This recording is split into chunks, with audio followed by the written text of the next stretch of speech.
It's unbearable to think that you're closing.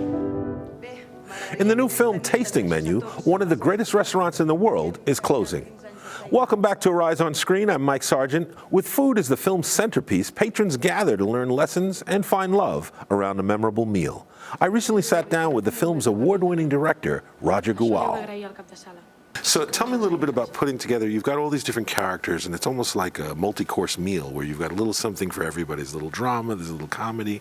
Tell me about creating all these characters and making it satisfying, because it's a mix between comedy and drama, and we've got all these characters, and we have to see them all kind of come to a conclusion by the end of the film. Not an easy thing to pull off. It's not an easy thing, but I love ensemble films. I've always loved them. My two previous films are also ensemble films. Yes. And that's what I like about filmmaking. I love working with actors and trying to make the actors become the characters, meaning that by the end of the shoot, when an actor asks me about the character, I usually tell them, well, you know them better than me now. Okay, you know the character better than me, so you should be the one answering some questions. But and I allow some freedom to work with the actors, so I need creative actors to work with. And in the rehearsal process, and we changed a lot of things during the rehearsal process about the script and rewrites, and it's a very ensemble project. I mean, making a film is a very ensemble. Sure. So, you know, it's a cliche, but it's a team effort, definitely. Well, tell me a little bit about the food now. You have so many great shots of so much beautiful food. How much of the food that's in there was in the script, and how much came from chefs you hired? Tell me a little bit about your process of making. Well, the food is very interesting because I was very worried that the food didn't look good, and it's something that I was very worried about. And we were really lucky to get the chefs that helped us along the film, because it was the chefs from El Celler de Can Roca, which is a restaurant in Girona, and it's #1 restaurant in the world right now. Wow. So we were very lucky to have them helping us with the whole process. And on top of that, I think the food in the end, what I wanted to look real, right? So we had some storyboarded sequences for food, but then what I ended up doing was, besides shooting that, I asked the real chef, Joan Roca, that if I could sneak in his kitchen for a while. Ah, okay. So I was shooting there for 2 days in the real kitchen. In the real kitchen. With real chefs. So that's documentary. So that's why it looks so good. So was he the main chef for the shoot, or did you have several chefs? He's in the film. He plays like a little cameo because he was working in the restaurant as well. But he came for 2 days, so he plays little cameo as a chef in the film. That's fun. And his brother as well, who's a sommelier. Now let me ask you. You grew up in Spain, so what would you say is the relationship that people from Spain have with food that might be different than other countries, or especially here in America? I don't know. I think maybe it's the Mediterranean, the whole lifestyle that we've got. I mean, food is very important, even from the very beginning. I know it's here, it's the same thing in the States, but from when I was little, every celebration, throughout the year, every celebration involves food, you know, and then when you're with your family celebrating something, that involves food. And when you're doing a Sunday get-together with friends, that involves food. Cooking rice or paella or something. And I think that's the way we communicate with people. Food. And emotions are very important in the film, and I think emotions are part of the food exchanging experience. Okay. So I still remember when in the middle of the shoot, we were very tired, and we were shooting night shifts. So I decided I wanted to cook paella for the whole crew. So I had to cook a paella for more than 50 people. Wow. And that became really, it was a big success, I must say. Okay. But I had the chefs from Can Roca watching me all the time, so that was a big pressure. All right. That was a big pressure. Well, it's a really fun movie. It really made me want to eat, and I want to go to that restaurant, and I'd like to drink on the beach and do all of that. So thank you very much, Roger. You're welcome. And the movie's called Tasting Menu, and we'll be right back. Coming up. You have a certain kind of sex appeal. Are you on drugs?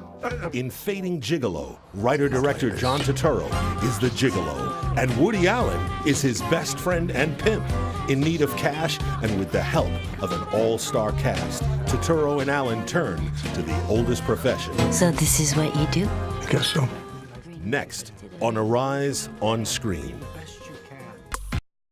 I am not a beautiful man. Did I say you were beautiful? But you have a different quality. You have a certain kind of sex appeal. Is Mick Jagger a beautiful man? The guy who opens his mouth to sing. It's a horror, but he's hot.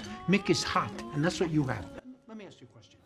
When best friends Fioravante, played by John Turturro, and Murray, played by Woody Allen, scheme to get out of debt by entering the world's oldest profession, neither is fully prepared for what awaits them.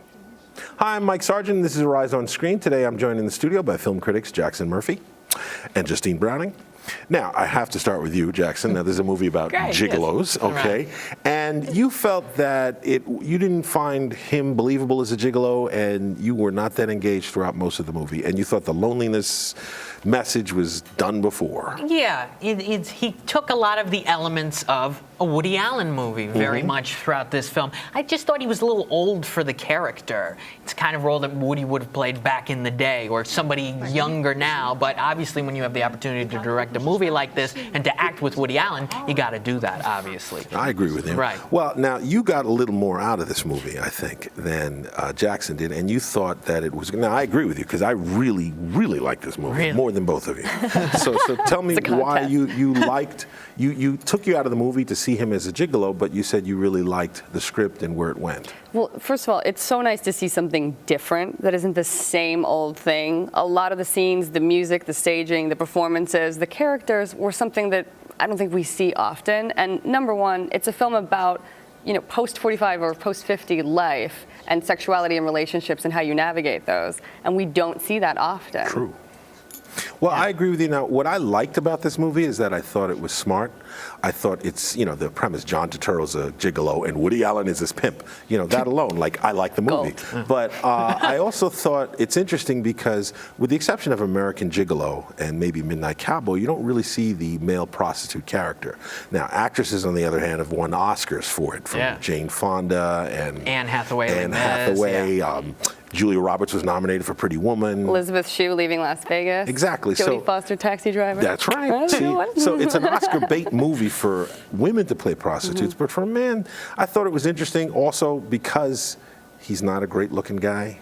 He's a little old, but that relationship worked towards the end. It did. That's what I liked about it, was this relationship in the second half that was real and worked for the most part. But that's the only thing I could really say I truly liked out of this movie, other than the music, which I liked. Well, now, do you both had some issues maybe with him getting all these beautiful women wanting to be with him? We always see that in film, right? And Turturro was inspired by Woody Allen, seeing for years him getting these beautiful women, and he's Woody Allen.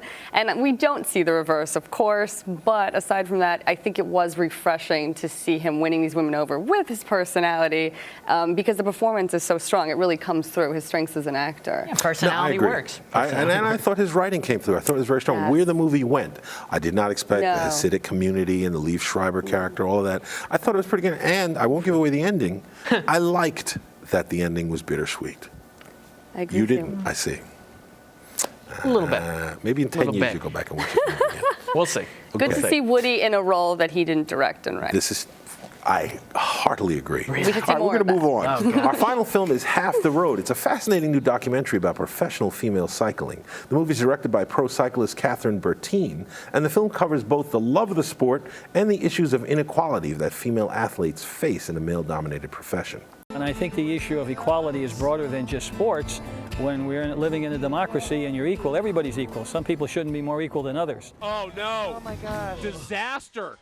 Now, I have to say, I'm with you. I thought what we see here, and just now, I used to be on a bike racing team, so I was into this, but I never really thought about what women are dealing with and how, over the years, they've gotten more involved, but for you, you were outraged, you said. Unbelievable to see. Again, it's something we don't think about, and I think that's the strength of this film, is it explores a topic that most people are completely unaware of, the injustices in that world. Her interviewing Inga Thompson, someone who brings a degree of humor to this movie where it sometimes feels a little heavy-handed and like a PSA, I think is a great strength. I would have liked to have seen her interview more people on the opposing side, though. I and agree kind of completely with that. Yeah. Well, you also Yeah. felt that it skipped over the doping and the danger, which you thought was Yeah. very powerful It was very things. interesting to see how many people have died from this, and the doping allegations, the whole Lance Armstrong aspect for women now wasn't really touched at all. It was kind of the same points over and over again. We need equality. We need equality. We need equality for almost 2 hours. I couldn't handle So that. you weren't outraged. Nah. Okay. Well, I thought the movie could have easily used, like you said, a narrative. Could use a better director. It could have cut a half hour in Yes. the movie. But I thought it was very powerful. I thought that what it had to say was powerful. And I was, there's a while where you go, wow, why is it like this? The UCI, which is the United Cycliste Internationale, has been around since 1900. But their rules are like from 1900. Exactly. And her interviewing Brian Cookson, who's now the president, I thought, again, showed when you interview someone from the opposite side of the argument, let them hang their own noose.